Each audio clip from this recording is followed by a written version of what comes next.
Ndị Igbo ekele m unu. Asị m ka ụbọchị nkịta dịrị na anyị na mma.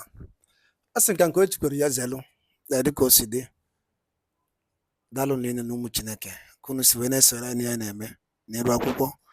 Ụbọchị nkịta na Eastern News 24 anyị sị na ya dịrị anyị chere na mma.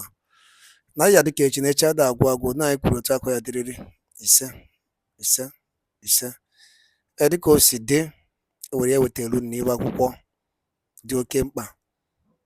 Onye ị n'iru akwụkwọ onye na-afụ bụ Chief Mike Ozekhome bụ former lawyer san represent bụ Maazị Nnamdi Kanu n'ụlọ nke ọkaikpe na Federal High Court and Appeal Court and Supreme Court before I hand this over to Barrister Loy Ejumakor. O nwere ife okwu n'iru akwụkwọ a bụ Chief Mike Ozekhome kwu n'iru akwụkwọ gbasara maka ihe na-eme n'obodo a kịta and gbasara maka ife anyị kwesịrị ime. So nsị mba na ọbụsọ mama gị ya na mmeni dịka ụmụ Chineke sokwe gị ya bụ ife.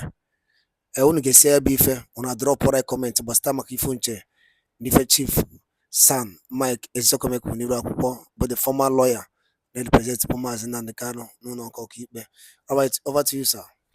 Protesters, and at the end of the day, we saw in the lead the lawyer, human rights activist to the Nigerian Labour Congress, Mr. Femi Falana, who was also leading the pack, and he's also his views about the agitation. Take a listen to Mr. Femi Falana. Every tier of government should manage its own affairs, should be accountable to the people. We are saying that since fuel subsidy was removed, the federal government, state government, and local governments are smiling to the banks without any commensurate improvement in the lives of our people. What we're asking the government to do is to sponsor a bill and enact a law to provide security for our people. Because what we are talking about, when you are talking of insecurity in Nigeria, we only address physical insecurity, whether we should have enough police personnel and gadgets for them. What of social security? If young people are not productive, if they are not meaningfully engaged, they will take to crimes.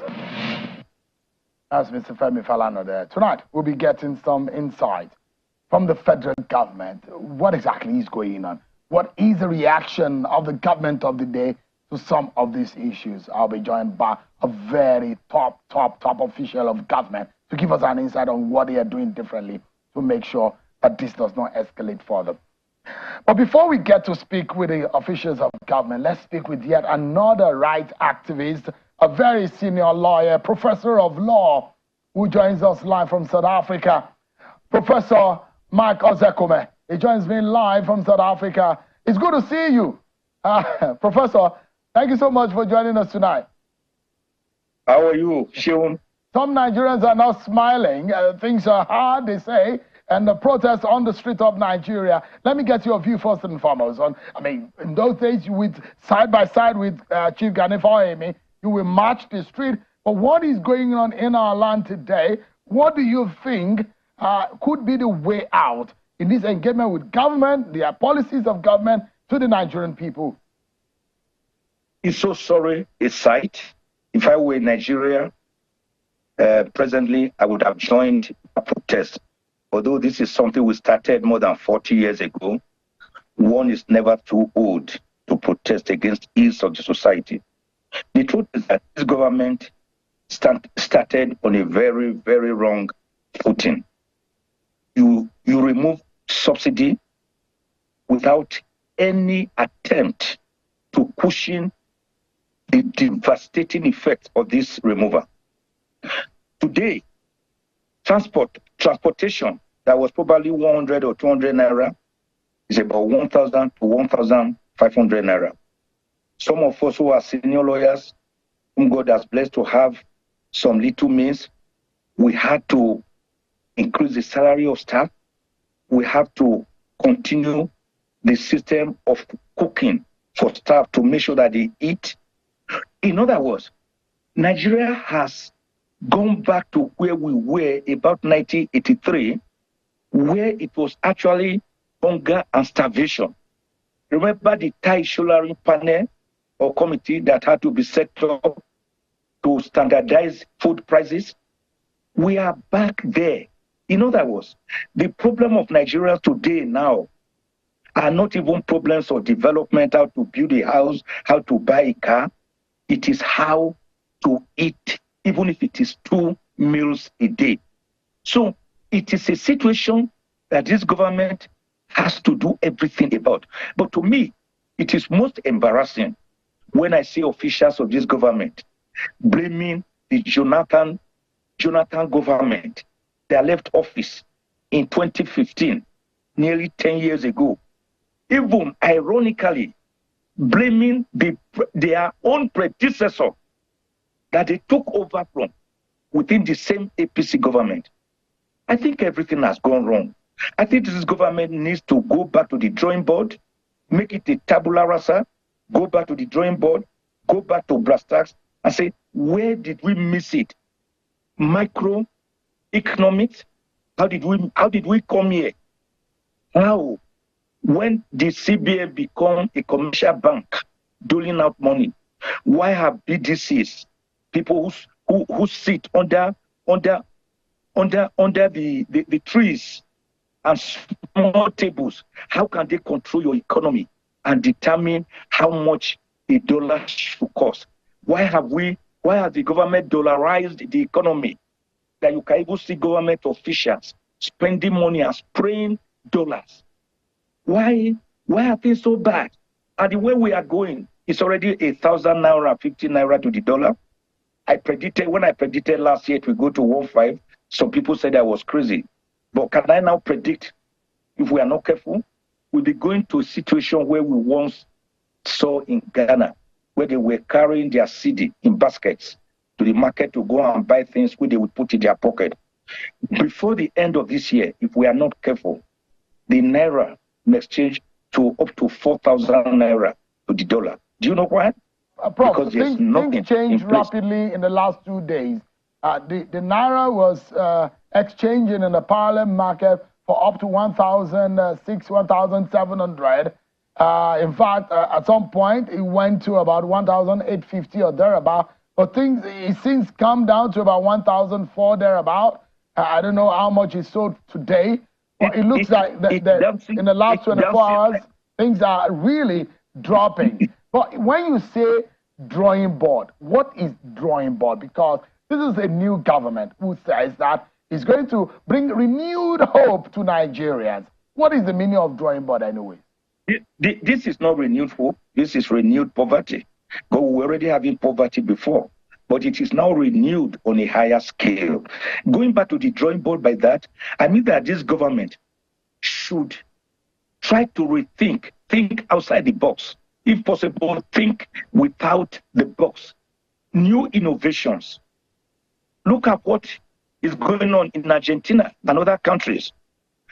It was one great philosopher who said, if you continue to do things using the same methods by which you did them before, only a madman will do that.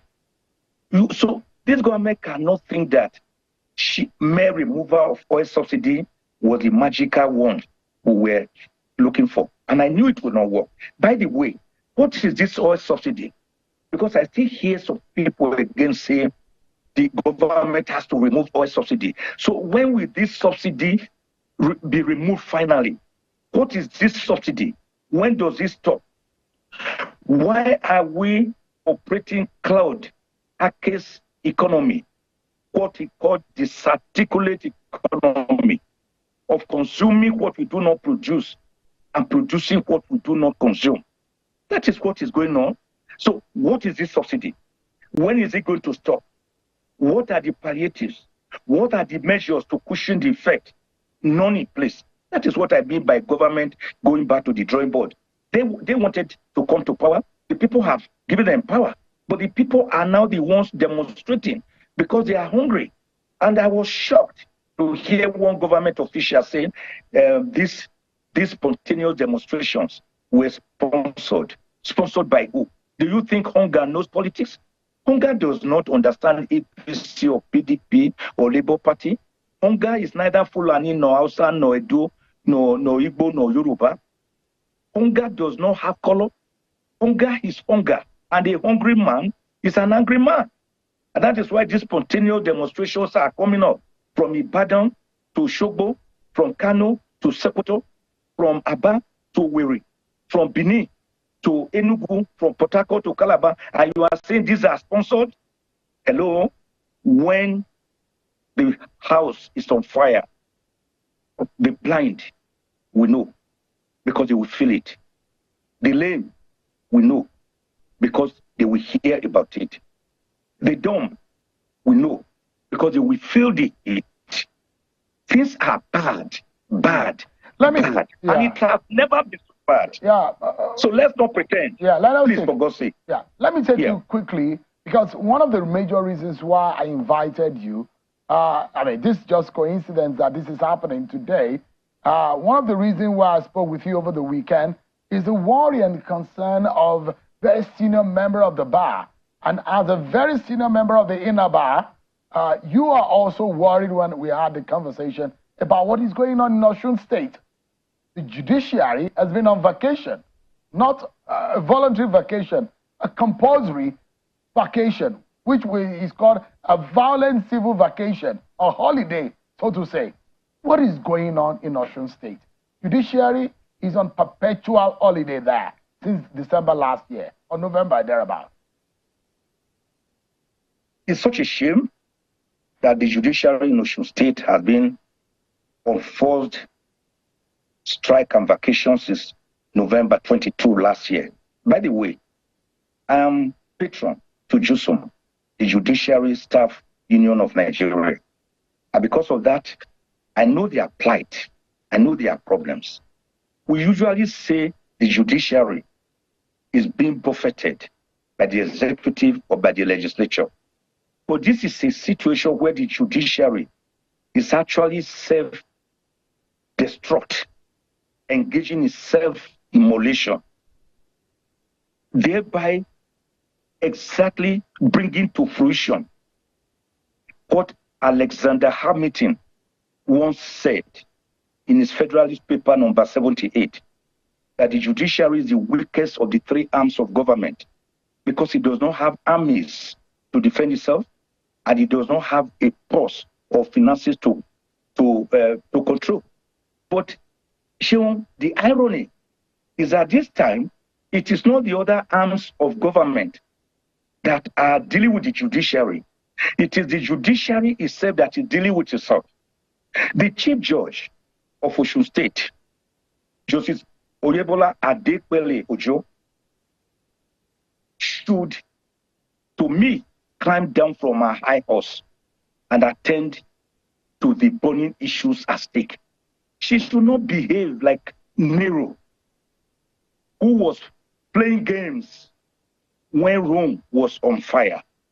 She should stop going to Canada for 6 weeks when her judiciary is at a standstill. It is not another arm of government. It is the same judiciary. Judicial workers are entitled to certain perquisites of office, their salary, before they can work.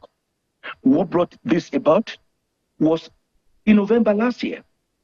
The judiciary staff were complaining that 5 of their staff were unilaterally, arbitrarily, whimsically, and capriciously suspended by Justice Ojo, the Chief Judge, without reference to the JSC, the Judicial Service Commission of the state. And of these 5 staff, 3 of them were arraigned before the Chief Magistrate Court, and they were discharged and acquitted. 4 other staffs were subjected to appearance before panels set up by the Chief Judge herself. The panels exculpated these 2 staff and recommended that they be recalled to their offices. But as I speak to you, the whole of these 5 staff have not still been recalled. Meanwhile, Sean, their salary is being paid innocently by the government, only for the staff to be commandeered to always take the salary and bring it and pay into the finance department of the High Court of Osun State. Now, so the judicial workers or judiciary workers started accusing the chief judge of high-handedness, of refusal to obey rule of law, and even of using religious divisiveness to sow seeds of discord amongst judges and staff, and between judges and judges within the state. They said wardrobe allowances are not given to judges. They said the library has not been functional since 2015, in spite of the fact that 12 million naira is remitted every month for the operation of the library. They said that a system of e-affidavit was started by the chief judge, found out to a private consultant, and that the private consultant remits only 250 naira per affidavit to the state government coffers, while 750 naira goes to where nobody knows. So they complain about this continuously, that there's no promotion, everybody is stagnated. Prof, sorry if I may jump in. 2 weeks ago, the governor, Demola Adeleke, sent out a release asking, giving 1 week for the Attorney General, the Secretary to the state government, to set up a small committee and ensure that this impasse is resolved immediately. And also, in that statement, the governor had also said that he put the Attorney General on notice and put the NJC on notice. Why is this going on in that state? And it does look like it's an impossible task to resolve this impasse. I tell you, Sheung, the truth is that there was a tripartite meeting based on the governor's own intervention. Because this thing is not about the government, about the executive, or about Governor Adeleke. This is about judiciary against judiciary, staff against the chief judge against the staff. A tripartite meeting was set up between JUSUM, Judiciary Staff Union of Nigeria, which was represented by the national president of JUSUM. The Attorney General represented Osun State government, while the chief registrar of the High Court of Justice of Osun State represented the judiciary, the High Court. They arrived at certain decisions. And some of the decisions was that these 5 workers that were unlawfully, illegally, and arbitrarily suspended should be recalled. And that the 2021-2022 wardrobe allowances should be paid to those who deserve it. The library should start, and that the chief judge should no longer would victimize other people. And he did. One Mrs. Bose Fagbemi, who had again been illegally transferred by the chief judge, while she brought in someone who she felt will work better with her, a minion, should also be recalled. I tell you, the state government quickly, from what the judiciary staff told me, quickly mobilized and paid all outstanding money so that they will fulfill all righteousness.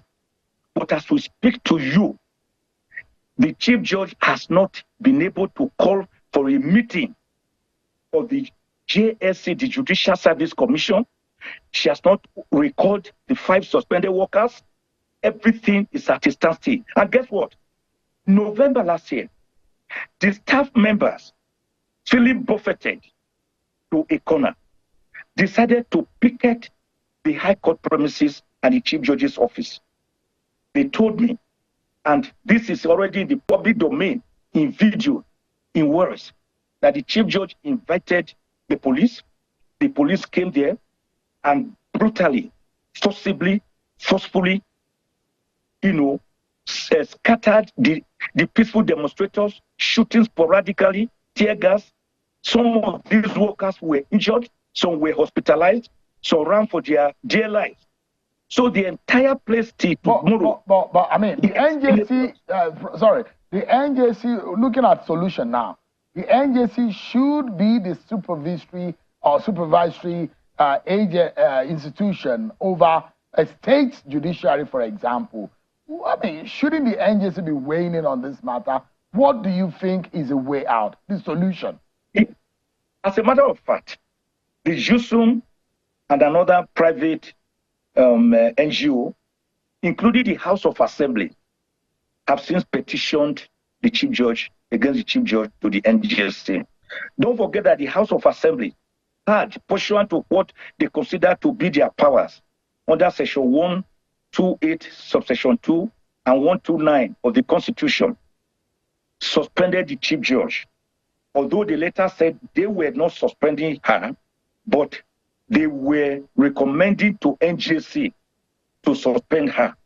Don't forget that it is the NJC under Section 292 of the Constitution that has disciplinary powers over judges. So the NJC now has the petitions of these people, should quickly summon a meeting to look at it. I am aware of the decision of Eleru Habib, the Attorney General of Kwara State, and other cases, including the case of Ngajiwa, that it is only the NJC that has powers, disciplinary powers over judges. And that it is when they have finished that you can even call in security agencies. So as far as I'm concerned, as far as the facts show, the Osun State government, including the Osun, including the House of Assembly, have done all they should and all they can by now sending formal petitions to the National Judicial Commission, NJC, and it is now left for the Chief Justice of Nigeria, Justice Olukayode Ariwola, who also doubles as the chairman of the NJC, to quickly meet and resolve this matter. Do you know what, Sheon? Do you know what it means to close down a state judiciary for 3 months? Do you know that potential investors, when they hear about that, they will run away? That is one whole arm of government has been suspended, like what the military governments normally did. It was always because they suspended the other arms of government that we said they were military dictators, military tyrants.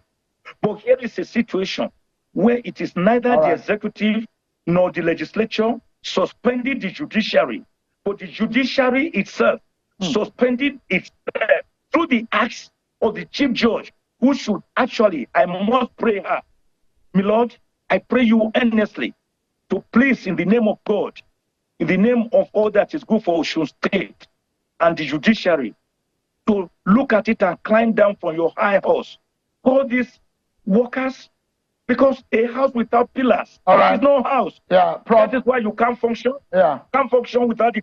Call them for a round table meeting. Yeah. You can resolve this matter in 24 hours. All right. Even without calling the NJC. Why are you externalizing your problems, which you can solve? Yeah. Is it a matter of ego? Is it a matter of victimhood sense? I do not know. Or do you? We're due for a break, Prof.